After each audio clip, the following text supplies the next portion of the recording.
अस्सलाम वालेकुम। Today we are doing forensic medicine के जो प्रैक्टिकल्स हैं उसके अंदर जो हमारे ब्लॉक 9 के प्रैक्टिकल्स रह गए थे ना, वो हम लोग करने लगे हैं। उसके अंदर ये वाला पोर्शन अभी हम छोड़ रहे हैं। अभी हम फोरेंसिक सीरोलॉजी वाला पोर्शन कंप्लीट करेंगे, जिसके अंदर हमने फोरेंसिक बेसिकली ये रिटन के सिलेबस के अंदर लिखा हुआ है, बट एक मेजर पोर्शन इसका प्रैक्टिकल्स में ही आता है, तो ये आपसे प्रैक्टिकल्स में ही पूछा जाएगा। ठीक है। अच्छा, ट्रेस एविडेंस हमने कर लिया था। If you can see, trace evidence वाला हम पोर्शन हमने कर लिया था, और डिफरेंट चीज़ों का डिस्पैच, लेबलिंग, ट्रांसपोर्ट, वो सारा कुछ कैसे करना है वो भी कर लिया था। ठीक है। बाकी डिफरेंट बायोलॉजिकल जो ट्रेस एविडेंस की टाइप्स में हमने बायोलॉजिकल और नॉन बायोलॉजिकल पढ़े थे। ठीक है। बायोलॉजिकल में बायोलॉजिकल फ्लूइड्स और स्टेन्स आते हैं, उसके नाम भी हमने ट्रेस एविडेंस में पढ़ लिए थे। मैं जब ये फ्लूइड्स वगैरह पढ़ाऊंगी, मैं ये दोबारा भी आपको पढ़ाऊंगी, वो भी अभी हम पढ़ेंगे। ठीक है। चेन ऑफ कस्टडी वाला भी पढ़ लेंगे। ब्लड वाला पोर्शन हो गया था। उसके बाद आज हमने जो करना है ना, दैट इज़ अबाउट सीमन। इसकी एग्जामिनेशन किस तरह से करते हैं, इसके स्टेन की, और फिर उसके बाद हम हेयर और उस पर जाएंगे। ठीक है। So let's start. यहाँ से हो रहा है जी स्टार्ट, सेमिनल स्टेन। अब ये स्टेन होता कैसा है? It is a thick yellowish white opalescent secretion with characteristic odour. ठीक है। स्टेन का कलर उन्होंने बता दिया, येलोइश होता है, कैरेक्टरिस्टिक ऑर्डर होती है। In healthy adult quantity of semen varies from 2 to 5 millilitres. अब इसके दो पार्ट्स होते हैं, there is a fluid part, there is a cellular elements. ठीक है। फ्लूइड पार्ट जो है वो ग्लैंड से आ रहा होता है, सेमिनल वेसिकल्स और प्रोस्टेट ग्लैंड से। इसके अंदर कोलिन होता है, लेसिथिन होता है, एसिड फॉस्फेटेज एंजाइम होता है, फॉस्फोरस और स्पर्मीन होता है। जबकि जो सेलुलर एलिमेंट्स हैं उसके अंदर स्पर्मेटोजोआ होते हैं, एपिथेलियल सेल्स होते हैं, यानी डिफरेंट तरह के सेल्स प्रेजेंट होते हैं, जो भी उसके मेल जेनिटल ट्रैक्ट से जब वो गुजर रहा होता है, तो जो जिन जिन जिन चीज़ों की एडिशन होती है। ठीक है।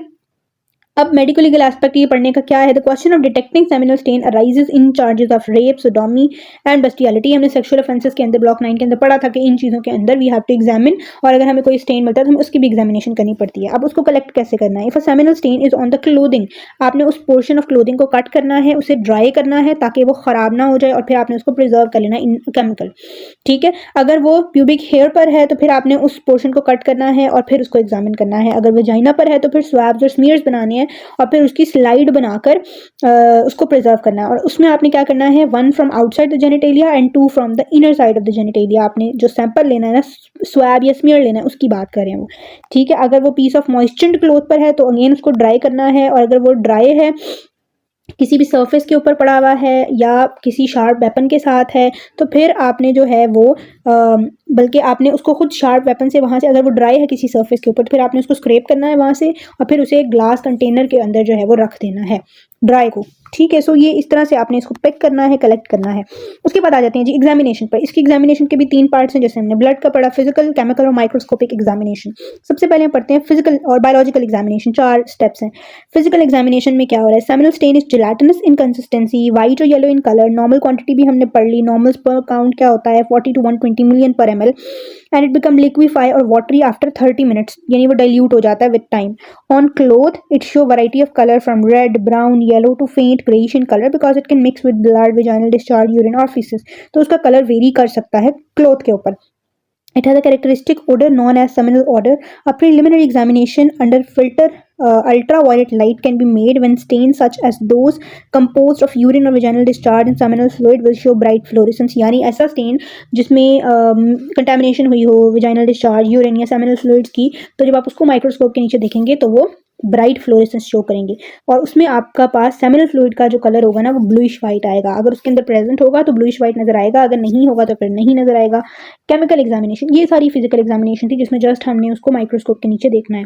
केमिकल एग्जामिनेशन में हम डिफरेंट केमिकल्स के जरिए से टेस्ट करते हैं। उसमें 3 टेस्ट हैं, Florence test, Barberio test, acid phosphatase test. ठीक है। जो फ्लोरेसेंस टेस्ट है, द कंपोजिशन ऑफ फ्लोरेंस, इसमें फ्लोरेंस रिएजेंट होता है, फ्लोरेसेंस रिएजेंट आयोडीन, उसमें 2.5। इसमें ये इसकी क्वांटिटी याद करने की जरूरत नहीं है, बस आपने देखना है कि आयोडीन और पोटाशियम आयोडाइड हम लेते हैं, उसको 30 ml वाटर के अंदर डिजोल्व करते हैं, और आपने सस्पेक्टेड जो भी स्टेन है उसका एक वाटरी सोल्यूशन बना के उसमें से आपने ड्रॉप्स कुछ लेके उसमें अंदर फ्लोरेंस रिएजेंट डाल देना है। यानी कि सबसे पहले आपने जो आपके पास जो भी स्टेन है उसका एक वाटरी सोल्यूशन बनाना है छोटी सी टेस्ट ट्यूब के अंदर, कंटेनर के अंदर, और फिर आपने उसके अंदर 2 to 3 drops of Florence reagent डालने हैं। अगर उसके अंदर सीमेन प्रेजेंट होगा तो फिर ब्राउन क्रिस्टल्स के क्लाउड्स बनेंगे which resemble hemin crystal like as we have studied in the blood portion, and this is due to the formation of choline per iodide। उसकी वजह से वो एक क्लाउडीनेस आएगी ब्राउन क्रिस्टल्स की, और पॉजिटिव रिजल्ट होगा अगर वो बन रहे हैं। अगर नहीं बन रहे इसका मतलब उस सैंपल में सीमेन नहीं है और वो नेगेटिव है। ठीक है। ये फ्लोरेंस टेस्ट है। बार्बेट्रॉन टेस्ट क्या कहता है? This test is dependent upon presence of sperms in semen. अगर सीमेन है उसके अंदर स्पर्म्स प्रेजेंट नहीं है तो टेस्ट नेगेटिव आएगा। तो अगर सीमेन की प्रेजेंस हमने डिटेक्ट करनी हो तो फिर पर्टिकुलरली हम बार्बेट्रॉन टेस्ट पे जाते हैं। रिएजेंट में क्या होता है? सैचुरेटेड एक्वस और alcoholic solution of picric acid होता है। A few drops of Barberio reagent is added to the suspected stain. उसमें स्पर्मीन पिक्रेट कॉम्प्लेक्स बनेगा, उसके क्रिस्टल्स नजर आएंगे जो नीडल शेप्ड और येलो इन कलर होते हैं। उसको फिर हम माइक्रोस्कोप के नीचे देखते हैं and the test is positive even without the spermatozoa.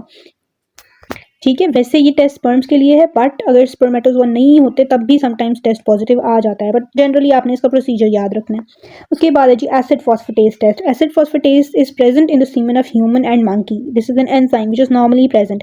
This test is quantitative and done only in measuring quantity. Like हम इसमें उस एंजाइम की क्वांटिटी मेजर करते हैं, 1 centimetre of stained material and estimate the amount of acid phosphatase present in it. उसको हम simple screening test के तौर पर लेते हैं कि अगर वो प्रेजेंट होगा इसका मतलब this is a semen sample, और अगर नहीं है तो फिर हम उसको नेगेटिव कहेंगे। ठीक है, जस्ट स्क्रीनिंग टेस्ट है। उसके बाद है माइक्रोस्कोपिक एग्जामिनेशन। माइक्रोस्कोपिक एग्जामिनेशन में सिंपल माइक्रोस्कोपी होती है और फ्लोरेसेंट माइक्रोस्कोपी होती है। सिंपल माइक्रोस्कोपी में आपने जो भी स्टेन है उसको ग्लास स्लाइड के ऊपर से कुछ ड्रॉप्स लेने हैं, उसका स्मीयर बनाना है, कवर स्लिप से कवर करना है, उसके ऊपर एसिटिक एसिड का एक ड्रॉप डालना है। अगर कपड़े पर है तो फिर आपने उसको कपड़े को एसिटिक एसिड के अंदर 1 से 4 घंटे के लिए भिगो के रखना है। अगर ड्राई स्टेन है तो ऊपर वाला मेथड करना है, या अगर वैसे वेट स्टेन भी है और कपड़े पे नहीं है तो भी ऊपर वाले मेथड करेंगे, बट अगर कपड़े पे है तो फिर कपड़े को सोक करके रखना है। देन मेक अ स्मीयर, और आपने उसके ऊपर हेमाटॉक्सिलिन और यूसिन स्टेनिंग, जो भी आप एच&डी स्टेनिंग हिस्टो में नॉर्मली यूज करते हैं वो डालना है, और फिर उसको माइक्रोस्कोप के नीचे देखना है, हाई पावर माइक्रोस्कोप। तो आपको typical shape of sperm with head, neck and tail can be seen. A human spermatozoa is 50 micron in length and 3 micron in breadth and this is seen under high power microscope. वो आपको नजर आएगा, बाकी इसकी description याद करने की जरूरत नहीं है। In the stained specimen hind part of head acquires deep blue stain while front and middle of head and tail are stain deep red. ये उन्होंने स्टेन स्पेसिमेंट्स में कहा है कि जिनमें आप एच&डी स्टेनिंग यूज करेंगे ना उसमें ब्लू कलर हेड का आएगा, और क्योंकि न्यूक्लियस होता है उसके अंदर, और जो बाकी सारा पोर्शन है ना वो डीप रेड आएगा। ठीक है, in seminal stain in addition to mature spermatozoa there may be sperm cells in various stages of development. Demonstration of semen sperm slide is enough to give a positive test. अगर उसके अंदर sperm present है, चाहे वो जिस भी stage पर है, तो वो टेस्ट पॉजिटिव आ जाएगा। ठीक है, अच्छा, अब important responsible factors are age of the stain and type of fabric. Thirdly, conditions to which it has been exposed before reaching lab for examination, like कितना पुराना स्टेन है, किस तरह के फैब्रिक के ऊपर है, कितने टाइम पहले था, इंपॉर्टेंट है टू आइडेंटिफाई द और for the reliability of the sample. ठीक है, failure of finding complete spermatozoa और separate head in stain extract does not exclude possibility of seminal stain. अब ये बात वो ये कह रहे हैं कि अगर आपके पास सैंपल आया, आपको उसके अंदर कोई स्पर्मेटोजोआ नजर नहीं आया, कोई हेड नजर नहीं आया, तो इसका मतलब ये नहीं है कि ये सेमिनल स्टेन हो नहीं सकता। अगर वो बाकी टेस्ट के साथ पॉजिटिव रिजल्ट दे रहा है तो हो सकता है वो सेमिनल स्टेन हो, उसको टाइम ज्यादा गुजर गया हो। ठीक है, द फैब्रिक में हैव बीन वॉश और स्पर्म में have been filtered to leave only fluid fraction on fabric, और specimen is of azoospermic person, जिसका स्पर्म काउंट वैसे ही बहुत कम है। ठीक है, सो इस तरह की चीज़ों में अगर हमारे पास ये सारे टेस्ट करने के बाद भी स्पर्म नहीं नजर आ रहा और हम फर्दर कंफर्मेटरी टेस्ट की तरफ जा रहे हैं, तो फिर हम फ्लोरेसेंट माइक्रोस्कोपी करते हैं। अब फ्लोरेसेंट माइक्रोस्कोपी क्या है? It has advantages over routine microscopy and interference from other microorganism and cellular material और fabric from the cloth can be avoided. ये उन सारी चीज़ों को क्रॉस करके आपको अच्छा पॉजिटिव रिजल्ट देगा। प्रिंसिपल क्या है इसमें? Y chromosome is fluorescent to quinacrine dye. हम एक डाई डालते हैं जो सिर्फ वाई क्रोमोसोम को स्टेन करता है और फ्लोरेसेंट प्रोड्यूस करता है। अगर उसके अंदर स्पर्म है, इसका मतलब उसके अंदर वाई क्रोमोसोम होगा, ऑब्वियसली वो स्पर्म है, which indicates sperm, which with this method we can detect intact spermatozoa and disconnected head showing Y body in the head। तो वो आपको फ्लोरेसेंट प्रोड्यूस करेगा और हेड के अंदर लाइट नजर आ जाएगी। सो ये फ्लोरेसेंट माइक्रोस्कोपी है। उसके बाद सीरोलॉजिकल एग्जामिनेशन है, उसके अंदर 3 टेस्ट हैं, प्रेसिपिटेंट टेस्ट है और ब्लड ग्रुपिंग है और डीएनए प्रोफाइलिंग है। अभी हम थोड़ा more specific more advance test की तरफ आ गए हैं। Precipitant test with simple microscopy हम स्पीशी ओरिजिन पता लगाते हैं। Further confirmation is done with precipitant test in a similar manner. जैसे हमने ब्लड स्टेन में हम एंटीजन डालते थे, प्रेसिपिटेशन होती थी और उससे हमें पता लग जाता था। ब्लड ग्रुपिंग कर सकते हैं। ठीक है, approximately 80% of population secretes blood group substance in most of their body fluids. तो इसमें भी अगर आपको ब्लड ग्रुप पता चल रहा है ना, तो फिर जो है वो आपको पता लग जाएगा ये सीमन सैंपल है। ठीक है, ये यहाँ पर सीमन प्रेजेंट है, लेकिन ये सिर्फ सीमन के लिए स्पेसिफिक नहीं है, क्योंकि स्लाइवा, टीयर्स, नेजल और वजाइनल सिक्रीशंस के अंदर भी आपको ब्लड ग्रुप टेस्ट पॉजिटिव मिल सकता है। उसके बाद डीएनए प्रोफाइलिंग है, वेरी स्पेसिफिक।